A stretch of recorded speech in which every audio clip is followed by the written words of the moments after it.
Smart Cookies to the Lashcast podcast. We are so excited to invite to the conversation Joseph Mai. He is the director of operations of Lash Bar.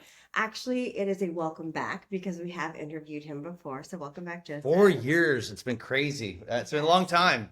And I'm very pleased to introduce to you Ms. Venessa Yakobson of Blo Blow Dry Bar, the CEO. And they've got some really fun stuff to talk about. And Yeah. welcome to the show, guys. Thank you. Thanks for having us. Yeah, we're really excited to have both of you guys here because this is really a first for us to have someone come on and talk about the topic, which we'll get into in a second. But before we did, I thought it'd be really great for you, Joseph, to just give everyone a quick, in case it's been 4 years since they've listened to the episode. So it was January 7th of 2021.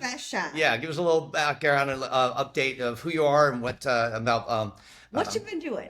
Lash Bar. Yeah, so my name is Joseph again, for those who don't know. My wife and I started Lash Bar, just a mom and pop salon back in 2016, and it caught on got on a roll, and we decided to franchise after a few people wanted to partner up with us, and so we decided the franchising way was the best avenue for us, and we started that at the end of 2017 and officially a franchise as of 2018. And like I said to you guys back then, we started off wanting to create a business for lash artists, and so we mainly focused on our growth with lash artists, as we continue to grow. So that was our avenue that we wanted to bring with our franchise. And so throughout the years, in the first year we grew to 5 locations, and then within a few years we were at 13 when we met Venessa over here with Blo Blow Dry Bar. So since then we're currently at 16 locations, and if we include our lovely partners over here, we're at 19. Nice. So definitely on the ups and ups, and happy to be where we're at. That's amazing. Now, I know originally you were only in the San Diego area. Has that changed? Are you now spreading out beyond the San Diego area? Yeah. So Lash Bar is in the Bay Area. We're also in Arizona, and including our new partners, we're in Texas and Florida as well. Wow. Okay. It's so cool. Yeah. I've gotten to know Joseph and Lena a little bit. They're the sweetest people, and they actually, maybe people don't know, but Joseph is printed. He owns in their business, a printing shop, and he has printed the LashCon program every year, except for last year where we decided not to print one. Yeah, and I want to say another thing that, Joseph, you gave me swag early on, and for some reason it just really stuck with me. Literally stuck with me because I have had your pop socket thing on my phone for this has been 4 years. Yeah. Oh, wow. 4 years. So it's kind of awesome. it's kind of worn, but I think of you like daily. Yeah. We can send you a new one. Yes. So that's exciting. And glad to see you guys are doing well. We've always been cheering for you guys. Joseph actually came and was part of a panel back in 21 at LashCon. So that was back when we were in Pasadena, back when it was just our baby con. So anyhow, that all said, now what I'd love to get to know is Venessa, get to know you a little bit better and your background and what you're up to. And then we'll share kind of this exciting new development in your guys' business. Sure. I don't know how far back you want me to start, but just a maybe overview of who you are, and kind of what we did earlier. Sure. You've been in the beauty business for quite a while too. Yeah, it's been an interesting journey for me because I didn't come from the beauty business. I actually started my career in consumer marketing. Then I found myself accidentally in the nonprofit sector for 11 years. But along that journey, my husband and our business partner actually started a children's hair salon concept. So I wasn't involved in operations. I was a mere shareholder in the background. And then a number of years later, back in 2009, we discovered an amazing company called Blo Blow Dry Bar, which at the time was 2 years old, had 3 locations, We acquired it and turned it into a franchise system. We later sold the kids salon business, which was a combination of corporate and franchise stores, to focus on Blo. And then I joined the team 10 years ago as the CEO of Blo Blow Dry Bar. We are now 120 doors open with about another 40 in some stage of development. And we had gotten to a point in our business where we really felt that we had the formula for success. We know how to support franchisees in running successful operations. We understand the franchisee in terms of their desires and entrepreneurial ambitions and all of that. We understand something about the hairstylists that work for us and how to help our franchisees create meaningful career opportunities for them. And we understand the customer and what the customer is looking for. So we thought, okay, we've got this great business, this great foundation. Let's find other emerging brands in the beauty and wellness space who could use our help growing. And so we started exploring and met Joseph and Lena a number of years ago and stayed in touch. And then more recently decided to move forward with a partnership between Blo Blow Dry Bar and Lash Bar.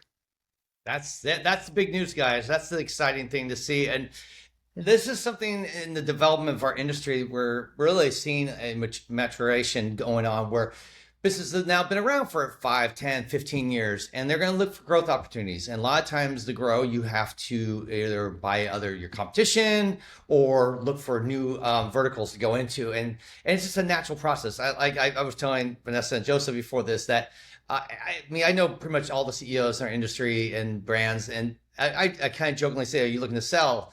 And they always say, "Yeah, I am."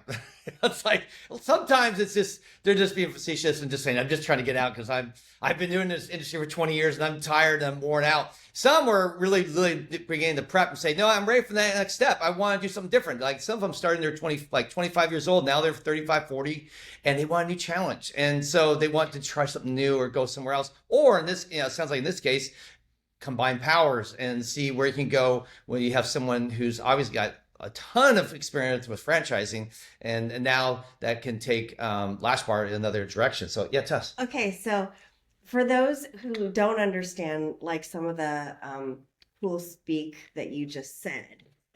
No, I'm serious. I mean, I've been hearing these terms for a while, and I know we have this very smart cookie audience, but I just kind of wanted to pick it apart when you said, have verticals that you're going into. Yeah. I mean, isn't that just kind of a fancier way of saying like you're expanding outside of your container and you need to find more containers, right? Yeah. It's kind of like sourdough starter, like it's growing, right? Exactly. Is that what there we go. It's like a sourdough starter. Sure. Maybe that's how we relate. It's growing. What do you call it? There's like verticals to grow in. We're just looking for new opportunities to do. So like if you have like Joseph obviously had, I think, did you have your copy company, your printing company before you did Dry Bar or Lash Bar?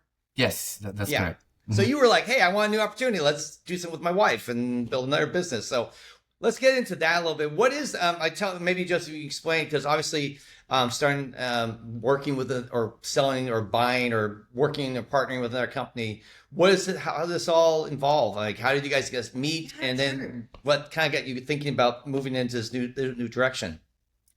Yeah, I think it was, always a point, with the way that my entrepreneurial mind works is always getting to the next level and what can help us get there. Yeah. And so about, right after COVID, we did receive quite a bit of emails from different private equity companies, and we met a private equity company called New Spring, which is a partner of Blo Blow Dry Bar as well. And so they kind of introduced us and got us together there. And like Venessa said, we met a few years back, and at that time when we met right after COVID, Lena and I felt like we needed a little bit more to do a little bit more within ourselves first to kind of make sure that our concept is strong with the foundation. And so we kind of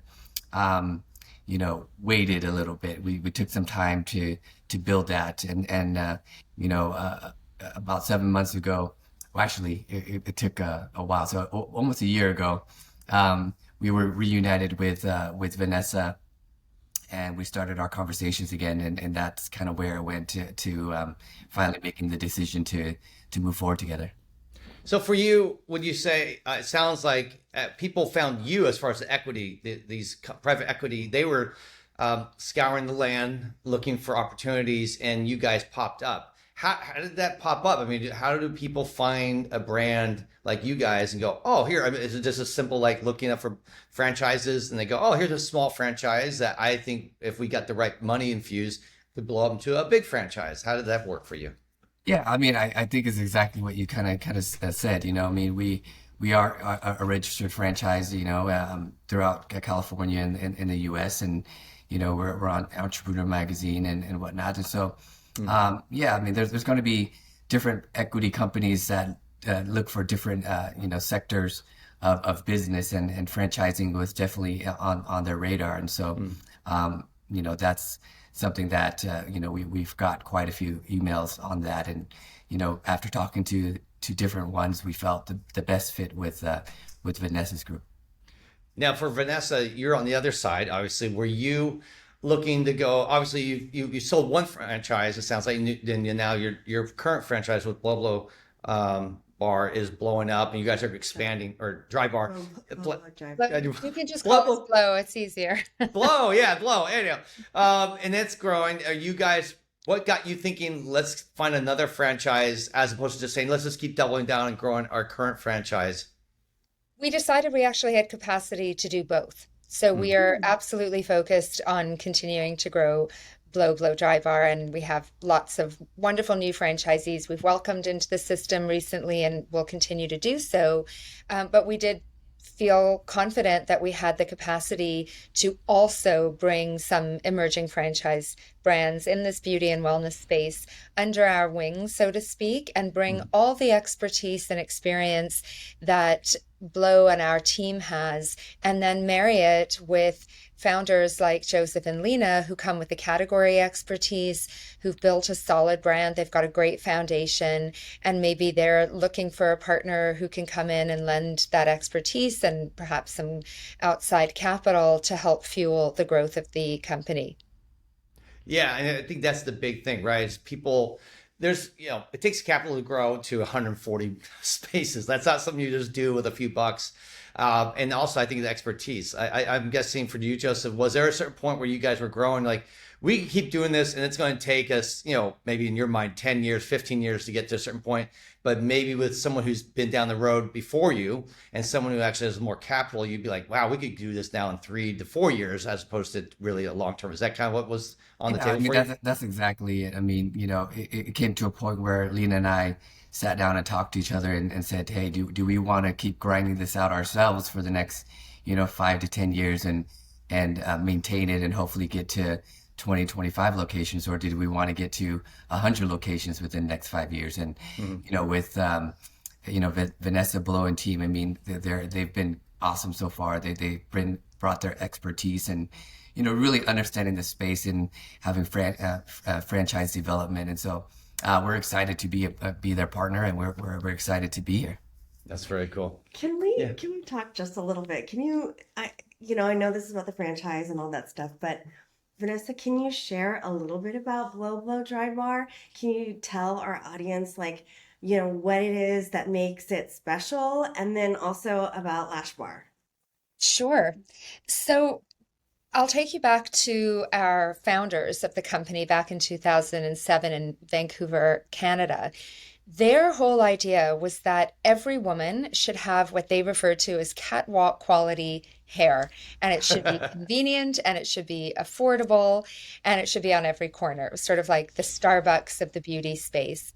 And so we really give our founders credit not only for launching the Blow Dry Bar category in North America, but also for launching the concept of a standalone beauty service provider. So what Blo does is we limit what we offer. We did add makeup years down the road. And so you talk about expanding outside of your container. My advice for any business owner looking to do that is you have to figure out how to stay true to your brand and how to stay true to your original value proposition, but still let it evolve so that it's meeting the needs of the customer, changing consumer habits, and also helping you grow as a business owner. So we did add makeup, and that was a very carefully considered opportunity for Blo. So when we look at the opportunity with Lash Bar, there are a lot of similarities, right? It's about making those beauty services accessible to the consumer so that she can call and say, who can take me on Saturday afternoon at 2 o'clock? I don't know why I always use Saturday at 2. That's always my go-to That's example. But always anyway, the charm It's my time. favorite time to because get yeah. exactly. So the idea is that you're an operation with multiple service providers, hairstylists and makeup artists in our case, lash stylists in the Lash Bar case, and it makes it easy for the customer to get in. And if the stylist that she's booked with on any given day is away for whatever reason, there's somebody else to take care of the service. So that was sort of the premise with Blo. And then when we started to grow in franchising, we realized as a company that really our customer at our head office customer really is the franchisee. And we take Mhm. it very seriously that these entrepreneurs, these passionate business owners are coming to us because they're saying, I want to be a business owner, but I don't know how to do it. That's why I want to partner with a franchise. The franchise has a proven model, they've got the support, the ongoing education and resources for the franchisee and their team. So we take that as a tremendous responsibility and a privilege, but we know that our primary customer is our franchisee. And if we do what we know needs to be done to set our franchisee up for success, they're going to run a fantastic operation that's going to meet the needs of the customer and meet the needs of their team members, lash stylists, hairstylists, makeup artists, who are looking for a wonderful career opportunity where they can walk in to a place, know that the franchisee who owns it is doing the marketing and spending that money on marketing to bring the customer in. So it helps them grow their customer base. They're not having to do that on their own. And they've got the tools provided to them. And they've got a franchisee who can coach them on skill development, customer service, sales skills, et cetera, et cetera. So it's a wonderful opportunity for the team members as well as for the franchisees. Makes a good franchisee? Like, what Yeah. qualifications does that person have to have? That's such a great question. And what's been so interesting is that in the history of Blo Blow Dry Bar, I could count on one hand the number of franchisees who were hairstylists. Hmm. Whereas in the Lash Bar system, almost all of the franchisees are lash stylists. Yeah. So as I've gotten to know them, I would say looking at the Blo franchisees who come from all sorts of different backgrounds, corporate world, nursing, we've had attorneys, accountants, women who've stayed home raising a family who want to transition back into having a career, and the lash stylists who comprise the Lash Bar franchisee base. What they have in common is, certainly a passion for delivering exceptional guest experiences. That's first and foremost. You have to do that in order to compete in our competitive spaces. They have to have a basic business acumen, and that's something we help with. Not everybody is comfortable looking at their profit and loss statement or knowing how to make sense of it. Not Yeah. everybody's comfortable making the commitment to invest in digital marketing, et cetera, et cetera. So we want our franchisees to have a basic business acumen, but we do help with that. The other thing that we really look for in our franchisees is people who are not shy. We want people who feel comfortable going out into their communities, representing their business and our brands, who can make those community partnerships. Is there a wedding planner in the neighborhood that they're partnering with for referrals? Is there a fitness concept down the street where we can come and do a Blo pop-up or offer brow shaping services, for example? So you want someone who's very comfortable going out and networking. And similarly, they're going to have to be comfortable and apply those skills on the floors of their bars. We call them bars, salons, shops, whatever. Yeah. Because when you're engaging with your customers, you're delivering that excellent service. You're also looking for those growth opportunities. So where does your customer work? Where does she work out? Where do her kids go to school? What charities does she support? All those things that you learn by being an engaged, outgoing franchisee end up presenting opportunities for marketing that help grow your business. That's really cool. And I think what I remember, that was one of the things I thought was very special about Joseph's brand when he told us, it says at the time, I think back in 21, every brand was owned by a lash artist at that time. Now, maybe that's not sustainable over 100, 200, 300, but one day if you grow that big. But I was always impressed by that they were giving opportunities to lash artists to do that. And I think that's a beautiful thing, because I think the number one complaint I remember hearing from every lash artist who ever worked at other franchises, I won't mention your competition, but some of the other ones, they always said, my owner has no idea what I do. Like, there's no empathy. They just come with numbers and say, we have to do these numbers, because they're just investors, and they're business people, and they're trying their best. There's no evil intent. But they don't understand. And the last is like, oh my gosh, they don't understand the time standards. They don't understand what it takes to get this. And they're da da da da da. And that was always the number one complaint. And I thought it was always interesting with Joseph's teams. Like, no, our owners understand. They get it. They know the struggle. They empathize, and they're able, because of that, I think they're able to help and coach and bring up the other team members, because they're like, I'm one of you. So I think that's something that, was interesting. I neglected to say that one of the other key characteristics we look for in franchisees is the ability to effectively lead a team. So again, not every hairstylist or lash artist is going to aspire to lead a team of 5, 10, 15 staff members. But at Blo and our lash businesses, we recognize that if you want to have success as a business owner, you are relying on your artists working for you to help drive productivity. So what does that mean?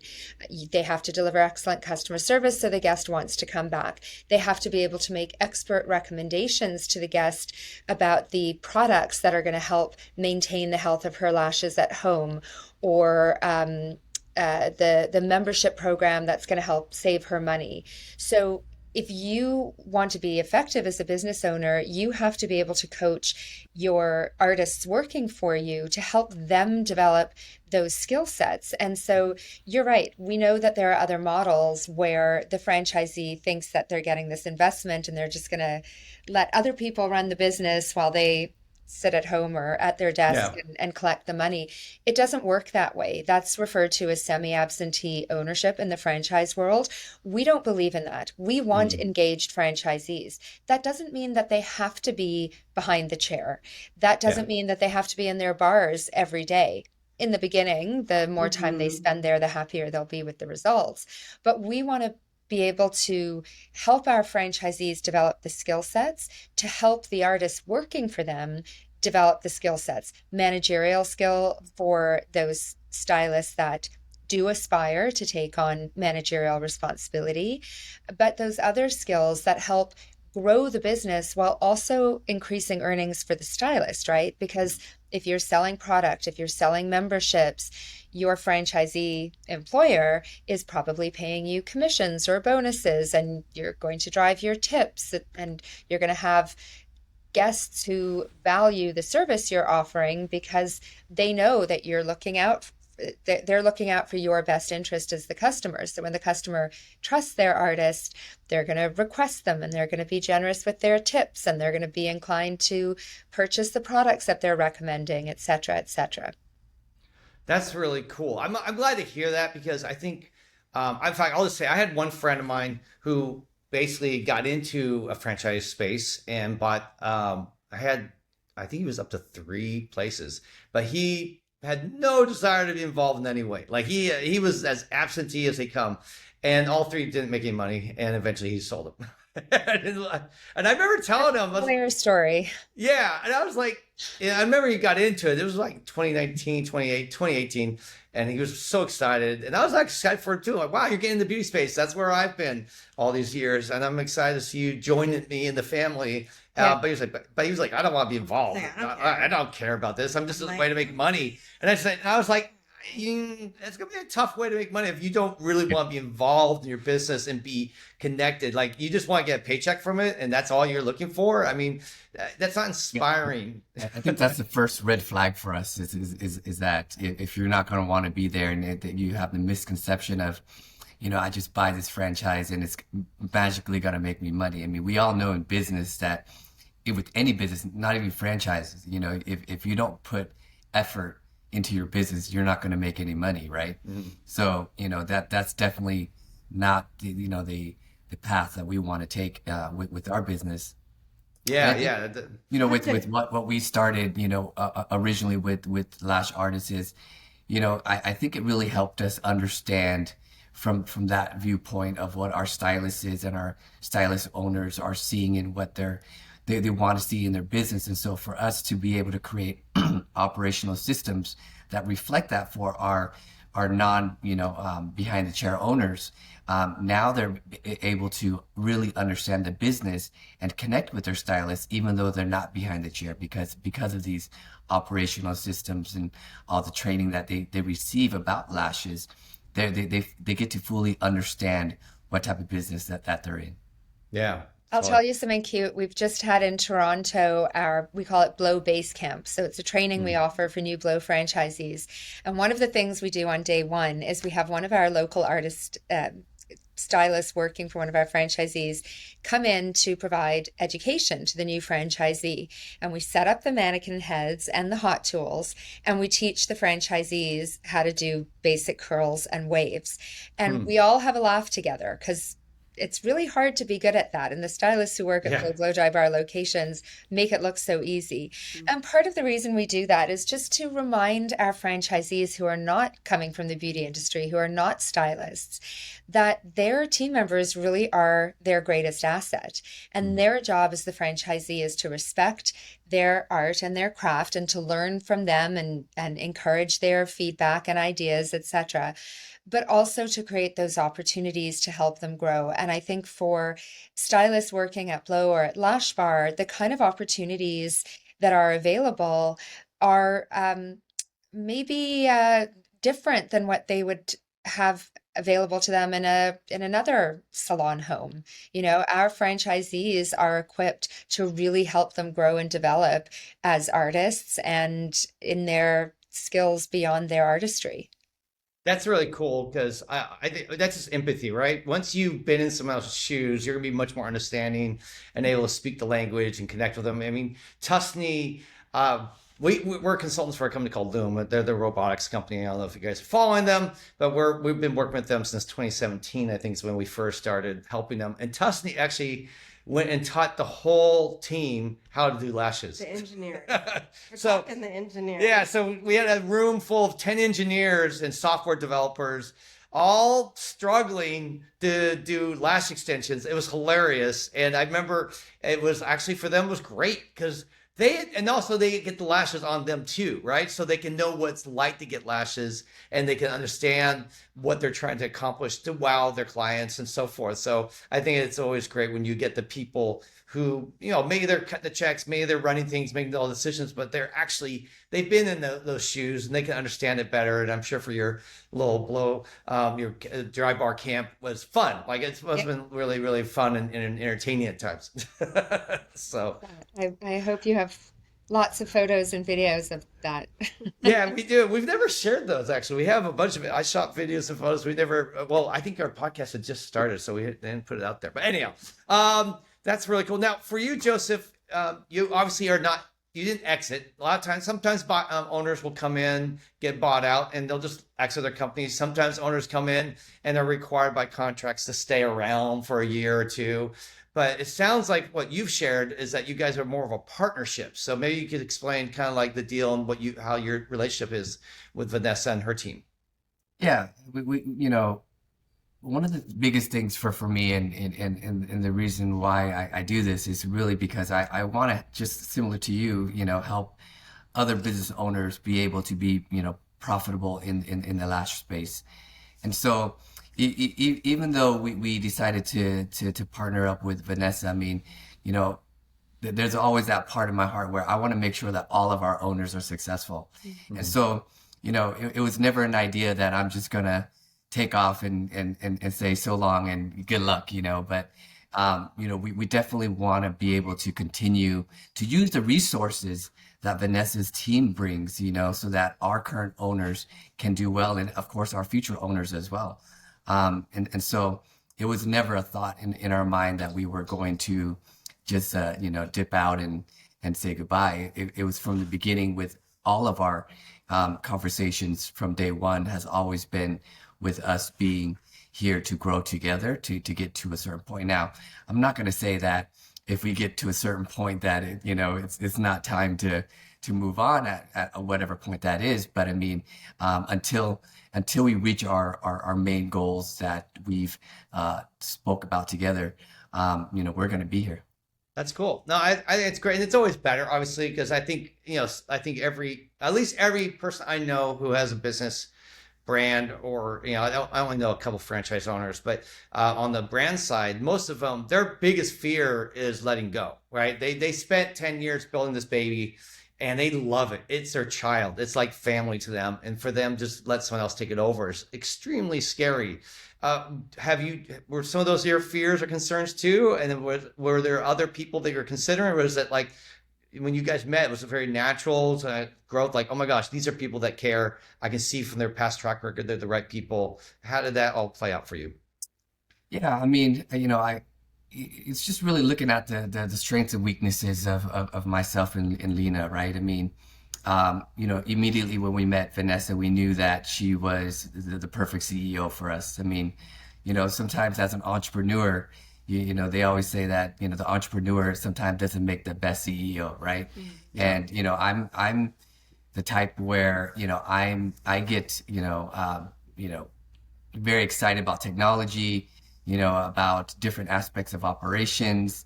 But it's not my favorite thing to be, in front of a camera like this, or, in the limelight, or making big speeches or anything like that. So, I mean, for me, I knew eventually that if we wanted to grow, and eventually I wanted to partner up with somebody who can take the lead on certain things. And so it was just a great fit. We met Venessa. She flew out here to San Diego, to check out all the bars. We had dinner, and just the way that she presented herself, the way that she talks. I mean, she was just a perfect fit for us. And we knew at that point that, that we were going to move forward at some point. No, that's great. And I'm happy for you, because I know you guys care about people, and you guys, always want to make money. I always say do good work and the money will follow, right? So for you guys to be able to do this thing and really build people's lives, and then to find a partner can actually help you supercharge that. And I'm sure it's always about impact, right? We all want to have an impact in this world. And while money is always great, I think having a feeling of accomplishment and impact and touching lives is even more important in the end game. And if you could do both, that's even better. But so I think it's really exciting to see you come this way and be that, and be that. So for you, I think, is there any struggles for you now that you have a new boss, so to speak? How's that transition been for you? Because obviously there's a learning curve here, and trying to work through, I'm not the boss anymore. I don't just make it, all decisions don't end with me and Lena. There's now a team in Toronto or wherever else the team is that you guys have to work these things through. How's that been for you? Yeah, I mean, it's definitely different, right? Obviously, with Lena and I, we just have conversations, make a decision, we move on, versus now we have, meetings that we have to go through, and making sure that, every touch point is, that 5-star experience, right? Like we want to make sure, there's less of a risk when you go this direction. But I mean, Vanessa and team have been very supportive, and they've been very opened to listen to our ideas and different things like that. So it hasn't been hard. When you're around good people, I think it makes it very much easy to work. And I think so far, the team at Blo has really been supportive and really open to listen. So it's been very great so far. Yeah. Cool. No, that's great. That's always true, by the way, for anyone who's listening. I mean, if you just listen to shows like How I Built This with Guy Raz. He shares lots of wonderful stories where it didn't work out well, right? It's not a natural, easy process. There are obstacles and there are bumps in the road along the way you have to work through. And it just comes down to, I think, humility and giving each other grace. And I know, Joseph, you're, just even talking right now, I see you're very humble. Like, there are a lot of people with your success who could be like, hey, I'm the boss, look at me. And you guys have always been so down to earth. And I think it's what makes you, I think, was a big owner, a great owner and business owner. And obviously, I'm sure a great partner for Venessa. Now, with you two, this is probably both you to try to or answer, would be when you were working through this, was there moments where like, nah, it's not going to work? Or, yeah, I mean, what type of obstacles did you have to overcome to make the compromises, to find the middle ground where you both were happy and this was a good partnership to move forward with? If I could start on that, I'll preface my response by saying that just listening to you speak, Joseph, there are two things that occur to me that I think are important for people to keep in mind if they're contemplating bringing on partners or whatever the case may be. I think it's about, like you said, Joseph, recognizing one's own inherent strengths, but also one's own limits and being really honest about where you need to fill gaps. I think that's true for a business owner, leader hiring other team members. You want to bring people in who are going to fill those gaps in your own skill set to enable the organization to move forward. And I think it's really important, as Joseph and Lena have clearly demonstrated their ability to do, is to set that ego aside and recognize, okay, these are my strengths. These are the contributions I can uniquely make. Where do I need somebody to come in and fill in some of the gaps? But then I think the other thing that occurs to me is the importance of finding that value alignment. And again, whether it's people you're hiring onto your team or people you're looking to enter into partnership with, I think that really is an important piece of it. So value alignment. Do we have the same values with which we operate the business? Are we trying to achieve the same things? Do we have alignment of those values is so important. By the way, how do you find those values? I mean, for you, was this a matter of sitting down over dinner and talking, or do you actually have questions that you bring up? Like, how do you go about filling that out? Look, I think it's probably over multiple conversations and multiple points of engagement. What's the history of the business? How have you grown? How do you engage, in this case, with your franchisees? What are you looking to achieve? What's your vision for where the business can go? I think it's over so many conversations. And so I think taking those opportunities to be open and transparent and forthcoming gives you the chance to kind of lay it all on the table and test that fit. And then I think it's also moving forward about being really clear on expectations. One of the things that we had to work really carefully with Joseph and Lena on was the roles and crafting or carving out roles that made sense for Joseph, for Lena, for the other members of our team that were coming to the table. Because as the owners of the business, Joseph and Lena would have worn multiple hats. So how do we capitalize on their strengths? My team didn't have deep knowledge in the lash space. Joseph and Lena have that deep knowledge. Lena's an expert on the service delivery, on the products, product innovation. Joseph is an expert on the operational details and the key performance indicators and that. so our team really relied on their industry and business knowledge. We also have great respect for the very thoughtful, intentional way that Joseph and Lena have designed their spaces and designed their steps of service. So we wanted to take all of that and all the strengths that Joseph and Lena brought to the table, say to them, okay, these are the things we can take off your plates because the corporate team over here can bring those skills to the table. So having those conversations and making sure that expectations are aligned going forward was also a key success factor for us. Very cool. What about you, Joseph? What was that? Was there anything along the lines of, how it worked out for you? Yeah, I mean, just for context for everybody to know, I mean, this process doesn't, take, a few days, over a few dinners, right? I mean, Yeah. it realistically, when we started talking again, it took us almost 7 months to get the deal done, right? So several Yeah. conversations, a lot of paperwork going back and forth. And during that time, we get to understand, meet each other, understand each other, really discuss about direction and where we want to go. And like what Vanessa said about, the job descriptions and what everybody's going to be doing. I mean, I think for most business owners, you talk about everybody wants control of everything, right? But I mean, I think if you want to get to a point where you have a successful business where the business doesn't own you, you have to learn to let go of certain things, right? Yeah. And so that was the biggest thing that Lena and I discussed from day one, is that if we're going to do this, we have to learn to let go of certain things and be okay with it, and we are, that's our personalities. And so,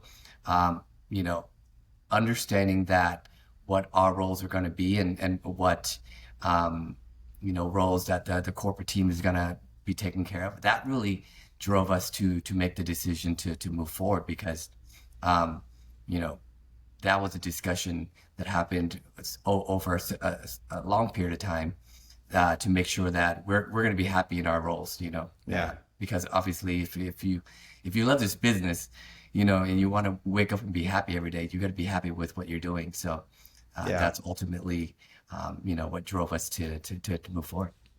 I mean, it comes down, I think, one of the most important skills when I talk to people in business, or people asking us about business, so self-awareness is something that is like of the utmost importance. Because if you're not self-aware, then you won't go into a relationship like this realizing what role you're like, or you won't think that you need a partner. You're like, oh, I don't need a partner. I'm the best CEO. You said earlier, like, oh, I realize, if we really want to grow this, I'm going to need someone else to come in and help. And that Venessa turned out to be the perfect person to come in and be that person who has that vision and the resources to take you not just from 15, 20, but now to hopefully 100, 200, because she's done it, right? So that's the thing. It's when you haven't done something, it's great to bring on partners who have to take you to that next level. So that's really cool.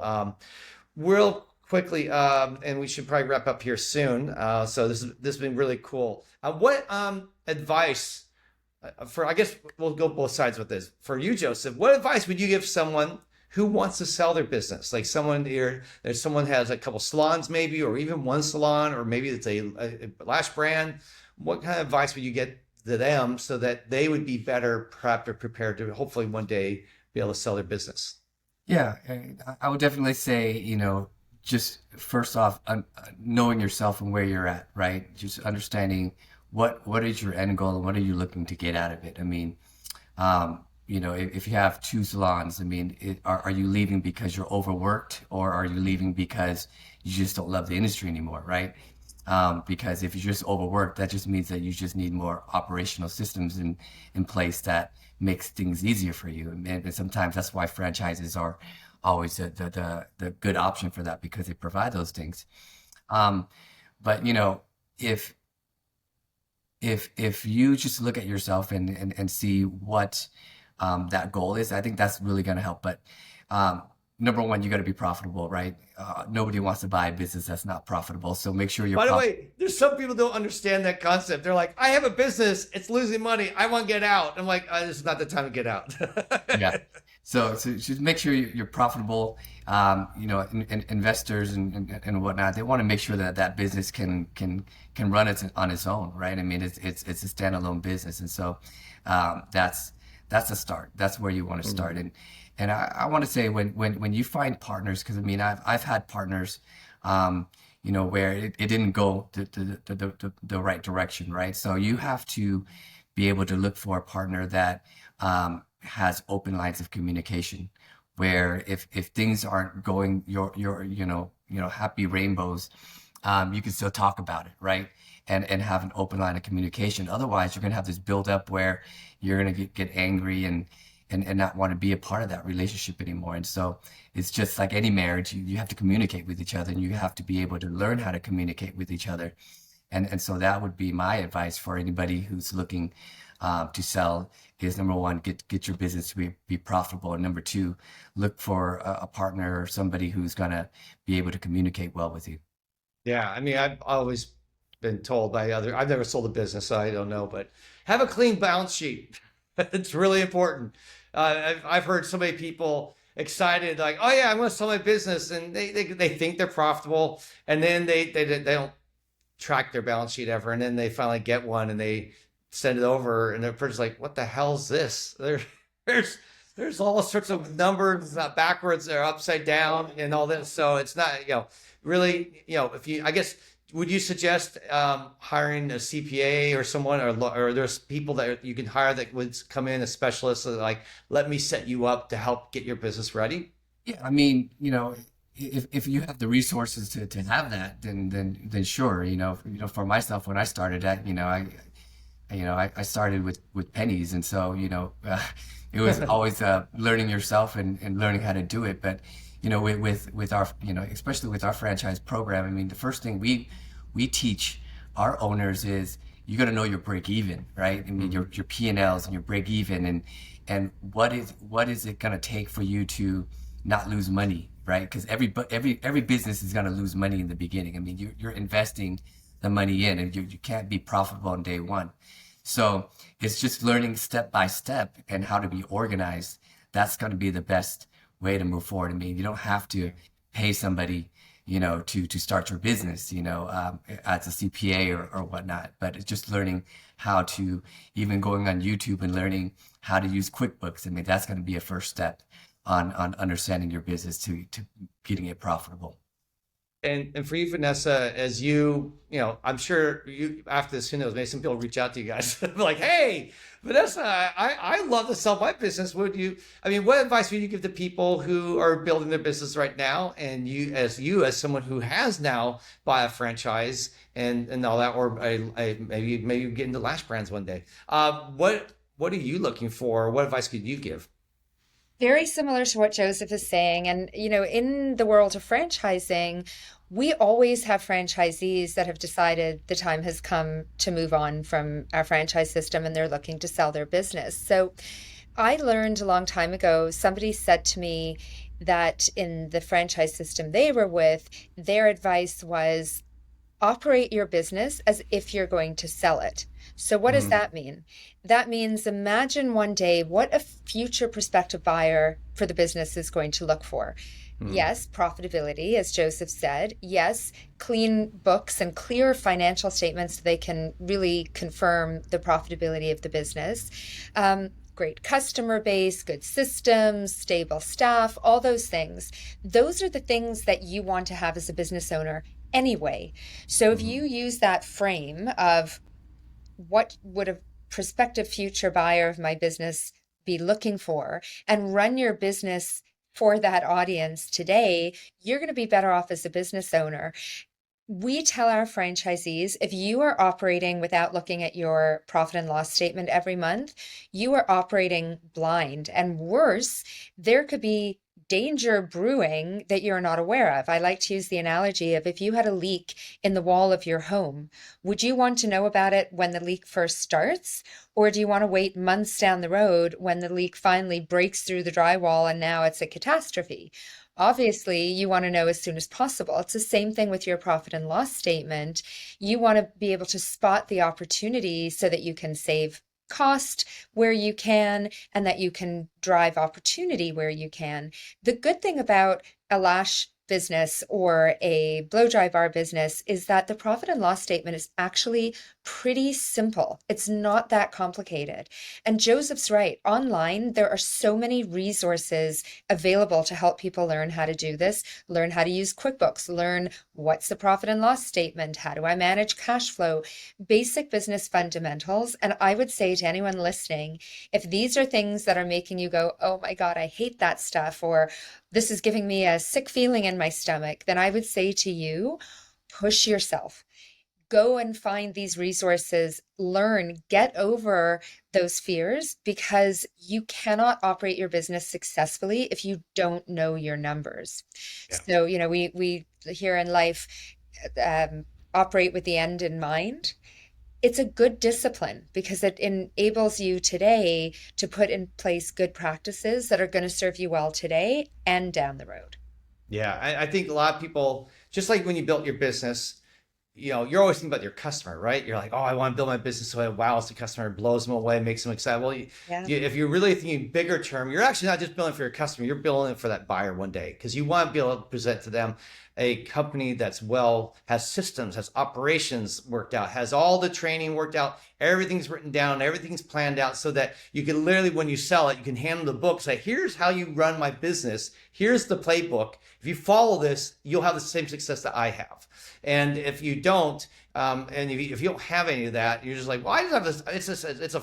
Every day I just put out fires, and it's a crazy fun game, and it's nuts, and we make maybe a little money, and you don't know your numbers, then maybe you're not ready. And I think a lot of people, in fact, I remember one business owner telling me, like, I hate numbers. I don't have no idea. And I'm like, well, you're never going to sell your business, because if you have no idea and you hate numbers, maybe you're meant to be an employee actually, or something else, because it's not the same thing. You have to be willing to operate in certain.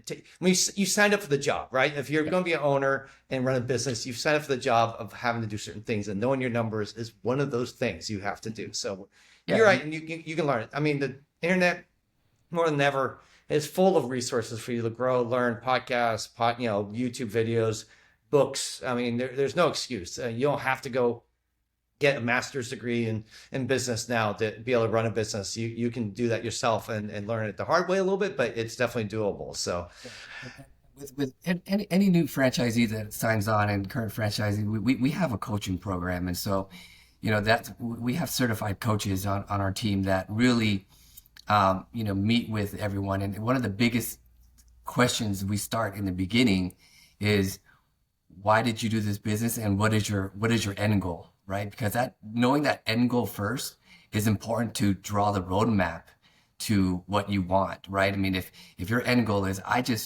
love being a stylist, I want to have this salon for the next 10, 15 years, and we will build your business according to that plan. But I mean, if your goal is, in 10 years, I want to sell this business, you have to start your business with that foundation in mind to get to those numbers that you want to be able to sell your business. So it's very important to start that from the beginning. And I'm just really grateful to jump on this team where we have a team of coaches that, consistently meet with our franchisees on a week to month basis. Well, thank you guys. This has hopefully been, I was hoping, and I think I told Joseph this, inspiring to a lot of people in our industry who have been in it for a long time and maybe never even thought selling was an option. I mean, I know there's some people with salons, stuff like that. They're like, I'm just going to run in. I don't know. We'll see what happens. But there are people out there looking to expand, grow, find new opportunities, come alongside, partner, buy, whatever. And you just have to be thinking that way and preparing your business for that. So hopefully, if you haven't been thinking about that way, maybe now you can start doing some homework and looking into how can I prep my business so that I can attract a buyer or someone that would be really excited to come alongside and be part of my business one day. And if you are already looking or thinking about it, hopefully this is encouraging. There are buyers out there. There are people like Venessa who are looking for opportunities to grow their empire, so to speak, and assume yours if you've done a good job. So hopefully that's encouraging to everyone who I know, like I said, jokingly said, a lot of people are looking to sell. So it's not unusual. So that all said, thank you to both of you coming on, sharing a little bit about your story. we'll be watching, I guess, from the sidelines and rooting for you guys and hoping for great things. Because Where can people find you? yeah, but let's find out where both of you are so people can go check out and follow and harass Venessa to buy their companies. No, I was kidding. You can find us on LinkedIn for sure. So Blo Blow Dry Bar, Lash Bar, Lash Kind is our sister brand. We didn't mention that. Okay. And our websites as well. We are Lash Kind, lashbar.com, and blowmedry.com, blomedry.com. Cool. And how about you, Joseph? Where are you gonna find you if they want to? Yeah, I think Vanessa mentioned it all on LinkedIn. But if you have anything else, maybe they have your own LinkedIn. I don't know. Yeah. My LinkedIn under Joseph Mai. Yeah. Okay, cool. So anyhow, hopefully if you go check out, and by the way, if you're just want to see a really, I think, cool experience, go check out their services. Go get a service at one of their locations. It sounds like they're expanding rapidly, and we'll be seeing Lash Bars all over the place, which I think is really cool. In fact, I remember when you, just a side note, I remember when you had the name, I was like, how did you get that name? I mean, that to me was like 2018, that name was still around. You're like, yeah, no one had trademarked it. It was crazy. So congrats on getting, well, I think it's probably one of the coolest names for the industry. Lash Bar is like, that's like money, and it's just by the name itself. So So, yeah. Well, thank you guys both. It's been a pleasure having you both on, and wish you the very best. Thanks so much. Thank you so much, and hopefully we'll see you at LashCon this year. Everybody go to LashCon. Yes, we'd love to see you there. Awesome. Thank you.